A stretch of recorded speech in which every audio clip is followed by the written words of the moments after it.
Assalamualaikum warahmatullahi wabarakatuh. Perkenalkan, nama saya Mutiara Listiani Sapitri dari kelas H dengan NPM 20344 akan menganalisa permasalahan badan usaha dalam Undang-Undang Perseroan Terbatas dan Undang-Undang Cipta Kerja yang dikaitkan dengan teori badan usaha. Pertama-tama, saya akan menjelaskan apa itu badan usaha. Apa itu badan usaha? Badan usaha berbentuk badan hukum atau tidak berbentuk badan hukum yang didirikan di wilayah negara kesatuan Republik Indonesia dan melakukan usaha dan atau kegiatan pada bidang tertentu. Bentuk-bentuk badan usaha terdiri dari 6. Yang pertama, persekutuan perdata. Yang kedua, persekutuan firma. Yang ketiga, persekutuan komanditer atau CV. Yang keempat, perseroan terbatas. Yang kelima, koperasi. Yang keenam, yayasan. Di sini saya akan menganalisis mengenai bentuk badan usaha perseroan terbatas atau PT. Sebelum menganalisis, harus mengetahui apa itu perseroan terbatas. Perseroan terbatas yaitu suatu badan hukum yang merupakan persekutuan modal, terdiri berdasarkan perjanjian, melakukan kegiatan usaha dengan modal awal yang seluruhnya terbagi dalam saham dan memenuhi persyaratan yang telah ditetapkan dalam undang-undang serta peraturan pelaksanaannya. Sekarang masuk kepada menganalisis syarat pendirian PT menurut UU PT dan UU Cipta Kerja.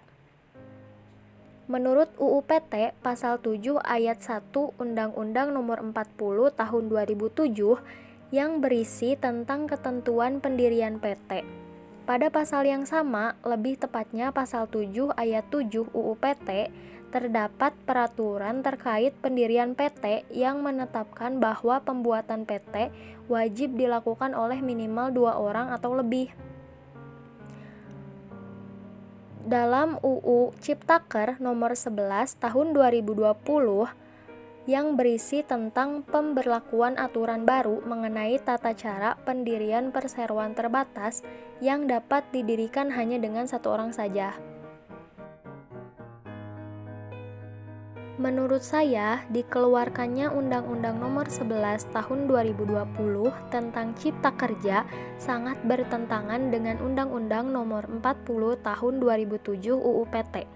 Karena dijelaskan dalam pengertian PT adalah suatu badan hukum yang merupakan persekutuan modal, terdiri berdasarkan perjanjian, melakukan kegiatan usaha dengan modal awal yang seluruhnya terbagi dalam saham, dan memenuhi persyaratan yang telah ditetapkan dalam undang-undang serta peraturan pelaksanaannya. Dalam pengertian tersebut, jelas bahwa PT harus didirikan oleh 2 orang atau lebih karena merupakan persekutuan dan perkumpulan modal. Esensi dari terbatas seharusnya tidak dikontrol oleh satu pihak. Keberadaan saham minoritas menjadi penting sebagai penyeimbang.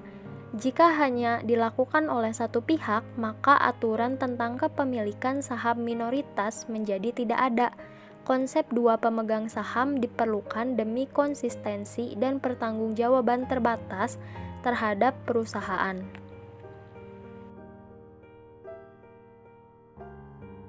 Dalam teori pendirian PT, PT harus didirikan dengan akta notaris dan disahkan oleh Menteri Kehakiman sebagai badan hukum. Sedangkan melalui Undang-Undang Cipta Kerja dan aturan pelaksanaannya, pemerintah telah memberikan kemudahan bagi pengusaha mikro dan kecil dalam hal pendirian PT tidak memerlukan akta notaris. Namun, ditiadakannya unsur notaris dalam pengajuan perseroan perseorangan dinilai akan membuat pelaku usaha tidak mendapatkan advis hukum ketika menjalankan usahanya. Bisa saja suatu saat terdapat komplain dari konsumen kepada perseroan perseorangan hingga menimbulkan gugatan dan tuntutan hukum. Maka pelaku usaha dinilai harus memahami dan mampu memisahkan mana yang jadi aset pribadi dan mana yang milik perusahaan. Lalu, modal PT menurut Undang-Undang PT dan Undang-Undang Cipta Kerja. Menurut Undang-Undang PT Nomor 40 Tahun 2007 mewajibkan jumlah modal dasar untuk mendirikan PT minimal sejumlah 50 juta rupiah. Kewajiban ini dinilai masih terasa berat bagi sebagian kalangan pelaku usaha yang akan mendirikan PT untuk menunjang kegiatan usahanya. Menurut Undang-Undang Cipta Kerja Pasal 109 Nomor 3 Tahun 2020 menyederhanakan prosedur dan syarat pendirian PT di tahun 2021 dengan menghapus aturan besaran minimal modal dasar dan menggantinya dengan ketentuan yang mengatur bahwa besaran modal pasar PT ditentukan berdasarkan keputusan pendiri perseroan. Pada Undang-Undang PT Nomor 40 Tahun 2007 mewajibkan jumlah modal dasar untuk mendirikan PT minimal sejumlah 50 juta rupiah. Sedangkan pada pasal 109 Nomor 3 Undang-Undang Cipta Kerja tahun 2020 tidak ada ketentuan minimum modal dasar PT dan besaran modal dasar tersebut diserahkan sepenuhnya pada kesepakatan para pendiri PT. Pada Undang-Undang Cipta Kerja ini ada pengurangan jumlah modal. Menurut saya, dengan adanya pengurangan jumlah modal dapat memudahkan bagi seseorang untuk memulai usaha. Dengan demikian, Undang-Undang Cipta Kerja bisa mendorong pertumbuhan UMKM. Selanjutnya, status badan hukum menurut Undang-Undang PT dan Undang-Undang Cipta Kerja. Dalam Undang-Undang PT yang menyatakan perseroan memperoleh status badan hukum pada tanggal diterbitkannya keputusan Menteri mengenai pengesahan badan hukum perseroan. Dalam Undang-Undang Cipta Kerja juga menentukan bahwa perseroan memperoleh status badan hukum setelah didaftarkan kepada Menteri dan mendapatkan bukti pendaftaran. Menurut saya, dengan adanya Undang-Undang Cipta Kerja untuk memperoleh status badan hukum lebih mudah karena ketika setelah didaftarkan dan mendapat bukti pendaftaran akan langsung memperoleh status badan hukum.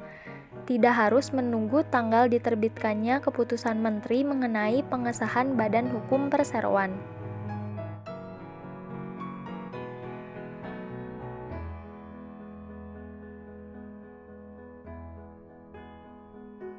Sekian yang dapat saya sampaikan, terima kasih.